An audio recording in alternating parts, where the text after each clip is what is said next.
ଏଇଟା କୋଉ ମନ୍ଦିର? ବିଷ୍ଣୁ ମନ୍ଦିର। ସେ ଭିତରେ ଗୋଟେ ଭଗବାନଙ୍କ ଶିବଲିଙ୍ଗ ଗୋଟେ ଅଛି। କଣ କରିବା, କଥାରେ ଅଛି ବା ରକ୍ଷ ହରି ତ ମାରେ କିଏ। ସେ ଦୁଃଖ ଯଦି ଦଉଛି କିଛି ତ ରିଜନ ଥିବ ନା। ହାଇ ସମସ୍ତଙ୍କୁ, କେମିତି ଅଛ? ଆଶା କରୁଛି ସମସ୍ତେ ଭଲରେ ଥିବ। ବହୁତ ଦିନ ପରେ ଯାଇକି ଆଜି ମିଷ୍ଟର କାଁ ଚ୍ୟାନେଲରେ ଗୋଟେ ଲଙ୍ଗ ଭିଡ଼ିଓ ଅପଲୋଡ଼ ହେବାକୁ ଯାଉଛି। ଆଶା କରୁଛି ଟାଇମ୍ କାଢ଼ିକି ଟିକେ ଭିଡ଼ିଓକୁ ପୁରା ଦେଖ।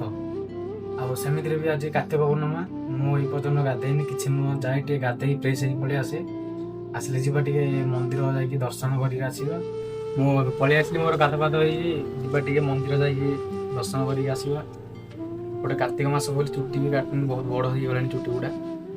ଆଉ ସେ ଭାଇମାନେ ବି ବାହାରିବେ ଆଉ ଟିକେ ଗଲେ ଗାଧେଇକି ଯିବେ ମନ୍ଦିର। ଆଉ ଗୋଟେ ଆଡ଼େ ଯିବାର ପ୍ଲାନ୍ ବି ଅଛି, ଦେଖିବା। ଚାଲ ଫାଷ୍ଟ ମନ୍ଦିର ଯାଇକି ଆସିବା। ଆସିକି ପହଞ୍ଚିଗଲେ ଆମର ସେଇ ଯେଉଁ ବଜରଙ୍ଗୀ ବାଲିଙ୍କ ମନ୍ଦିର ପାଖରେ ଛୋଟିଆ ମନ୍ଦିରଟିଏ ଦେଖୁଛି। ଦେଖ, ବହୁତ ଛୋଟିଆ ମନ୍ଦିରଟିଏ କିନ୍ତୁ ସୁନ୍ଦର ମନ୍ଦିରଟିଏ। ଚାଲ ଯିବା ମନ୍ଦିର ପାଖକୁ। ଏଇ ଦେଖ, ଏଇଟା ହେଉଛି ସେଇ ଶ୍ରୀରାମଙ୍କ ମନ୍ଦିର, ବଜରଙ୍ଗୀ ବାଲିଙ୍କ ମନ୍ଦିର। ପଳେଇ ଆସିଲି ମୁଁ ଏବେ ସେଇଠିକି। ଦେଖିବା ପାଇଁ ବହୁତ ସୁନ୍ଦର ଲାଗୁଛି ନା। ମନ୍ଦିର ପାଖକୁ ପଳେଇ ଆସିଲି, ହେଲେ ମନ୍ଦିରରେ ତାଲା ପଡ଼ିଛି। ସବୁବେଳେ କ'ଣ ପାଇଁ କେଜାଣି ମନ୍ଦିର ଭିତରେ ତାଲା ପଡ଼ି ଯାଉଛି। ଗେଟ୍ ଖୋଲା ରହିଲେ ସିନା କିଏ ଯିବ ଆସିବ, କ'ଣ ପୂଜା କରିବ। ହନୁମାନଙ୍କ ମନ୍ଦିର ଦେଖେଇ ଦେଉଛି। ବହୁତ ସୁନ୍ଦର ଦେଖାଯାଉଛନ୍ତି ନା। କାର୍ତ୍ତିକ ମାସର ଶେଷ ଦିନ ମାନେ କାର୍ତ୍ତିକ ପୂର୍ଣ୍ଣିମା। ମନେ ଅଛି ପିଲାବେଳେ ମୁଁ ଗାଁରେ ଥିଲାବେଳେ ସକାଳୁ ଉଠିକି ଯିବେ ମନ୍ଦିରକୁ ଗାଧପାଧ ହେଇକି ସାଙ୍ଗମାନଙ୍କ ସହ ସେଠି ମନ୍ଦିରରେ ମଜାମସ୍ତି କରୁ। ତାପରେ ପୁଣି ଅନ୍ୟ ମନ୍ଦିରକୁ ଯିବୁ, ବୁଲାବୁଲି କରୁ, ବହୁତ କିଛି ଅଛି। ମନେ ଅଛି ମୋର ଯେତେବେଳେ ମୁଁ ଛୋଟ ଥିଲି, ନା ଟେନସନ୍ ଥିଲା, ନା ମୁଣ୍ଡରେ ଜିମ୍ମେଦାରି ଥିଲା, ନା କ'ଣ। ଏବେ ଦିନକୁ ଦିନ ଯେତେ ବଡ଼ ହେଇଯାଉଛି ସେତେ ଟେନସନ୍ ବି ବଢ଼ି ବଢ଼ି ଯାଉଛି। କ'ଣ କରିବା, କଥାରେ ଅଛି ବା ରକ୍ଷ ହରି ତ ମାରେ କିଏ।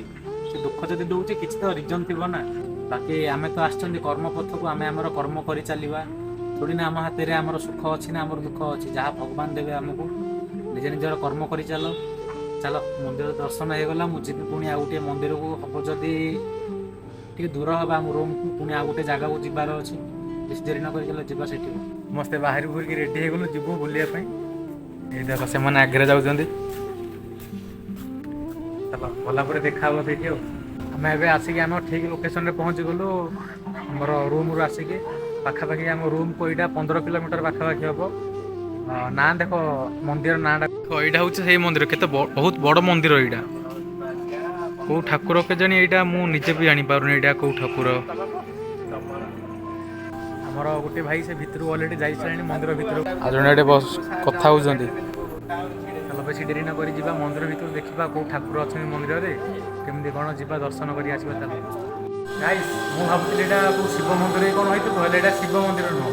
ଦେଖ ଏଇଟା କ'ଣ, ମୁଁ ନିଜେ ବି ଜାଣିପାରୁନି କୋଉ ମନ୍ଦିର। ଏଇଟା ଗୋଟେ ଦେବୀଙ୍କ ମନ୍ଦିର। ମୁଁ ଦେଖେଇ ଦେଉଛି।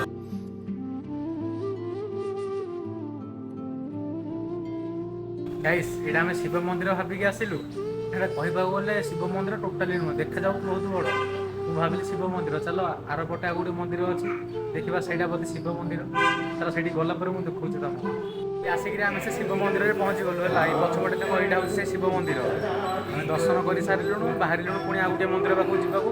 ତମକୁ ଦେଖେଇ ଦେଉଛି ପ୍ରଥମେ ସେ ମନ୍ଦିରଟା କେମିତି। ଗୋଟେ ଗୀତ ବି ବାଜୁଛି, ଭଗବାନଙ୍କ ଭଜନ ଶୁଣାଯାଉଥିବ ଭଲସେ, ମାଇକ୍ ବି ଲାଗିନି। ଦେଖ, ଦେଖେଇ ଦେଉଛି। ବହୁତ ବଢ଼ିଆ ହେଇଛି ମନ୍ଦିରଟା, ସୁନ୍ଦର ମନ୍ଦିରଟିଏ ବହୁତ। ଭିତରକୁ ନେଇକି ଦେଖେଇ ଦେଉଛି।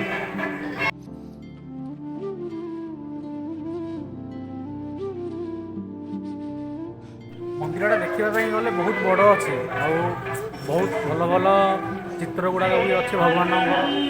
ପଛପଟେ ସାଉଣ୍ଡ ଅଧିକ ହେଉଛି, କିଛି କହିପାରିବିନି। ଦେଖ, ଗୋଟେ ବହୁତ ବଡ଼ ମୂର୍ତ୍ତି ଗୋଟେ ଭଗବାନଙ୍କର ଅଛି ଏଇଠି, ଶିବ ମୂର୍ତ୍ତି। ଦେଖିବା ପାଇଁ ବହୁତ ବଢ଼ିଆ ଲାଗୁଛି।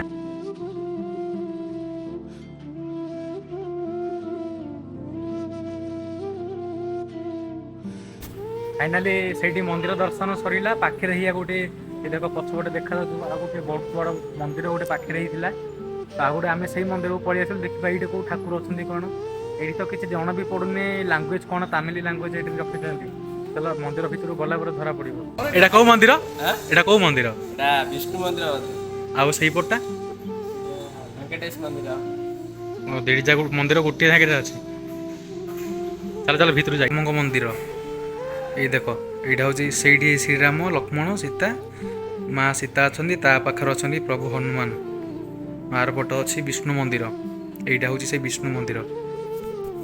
ଏଇପଟେ ନା କିଛି ଟିକେ ଅଲଗା ମାନେ ଭଗବାନଙ୍କ ମୂର୍ତ୍ତି ଗୁଡ଼ାକ ଦେଖିବା ପାଇଁ ଟିକେ ଅଲଗା, ନିଜେ ଜାଣି ବି ପାରିବନି ଏଇଟା କୋଉ ମୂର୍ତ୍ତି କ'ଣ। ବାସ୍ ଖାଲି ନିଜେ ମାନେ ଅନୁମାନ କରିକି ନଚେତ୍ କାହାକୁ ପଚାରିକି ଜାଣିବା କଥା ଏଇଟା କୋଉ ମନ୍ଦିର। ଚାଲ ଆମର ମନ୍ଦିର ଦର୍ଶନ ସରିଗଲା, ଯିବା ଏବେ ଆଉ ଗୋଟେ ମନ୍ଦିର ପାଖକୁ ହବ ଯଦି। ଦେଖ ଭଗବାନଙ୍କ ପ୍ରସାଦ ମିଳୁଛି, ପ୍ରସାଦ ନେଇକି ଏବେ ପଳେଇ ଆସିଲୁ, ପ୍ରସାଦ ଖାଇବୁ। ସେମାନେ ବି ସେଠି ତ ପ୍ରସାଦ ଆଣିକି ସେମାନେ ଖାଇବା ଆରମ୍ଭ କରିସାରିଲେଣି। ମୁଁ ମୋର ନେଇକି ପଳେଇ ଆସିଲେ ଭଗବାନଙ୍କ ପ୍ରସାଦ ଖାଇବି, ଖାଇଲା ପରେ ଯିବୁ ବାହାରିକି ଆଉ ଗୋଟେ ମନ୍ଦିର ହବ ଯଦି, ନଚେତ୍ ମୁଁ ଯିବୁ ଦେଖା ହବ। ସେଇ ମନ୍ଦିରରୁ ମାନେ ଆଉ ଗୋଟେ ମନ୍ଦିରକୁ ପଳେଇ ଆସିଲୁ।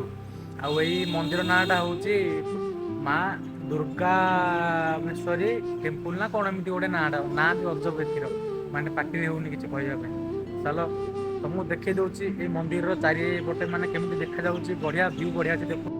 ଏ ଦେଖ ଏଇପଟେ ଗୋଟେ ଛୋଟିଆ ଛୋଟିଆ ବହୁତ ମୂର୍ତ୍ତି ଗୁଡ଼ା ଅଛି। ଏ ମୂର୍ତ୍ତି ଗୁଡ଼ା କୋଉ ଦେବୀଙ୍କର ମୁଁ ନିଜେ ବି ଜାଣିପାରୁନି।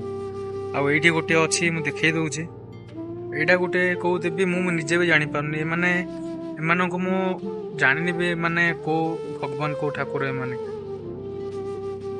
ଏ ଦେଖ ଏଇଟା ହଉଛି ଆଉ ଗୋଟେ ମନ୍ଦିର, ଏଇଟା କୋଉ ମନ୍ଦିର ଏଇଟା ବି ଜାଣି ହଉନି କୋଉ ମନ୍ଦିର ଏଇଟା।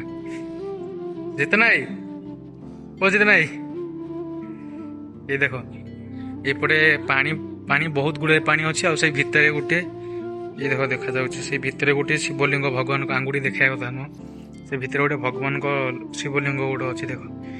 ପାଖାପାଖି ଯେତେ ସବୁ ମନ୍ଦିର ଥିଲା ସବୁ ବୁଲାବୁଲି କରିକି ପଳେଇ ଆସିଲୁଣୁ।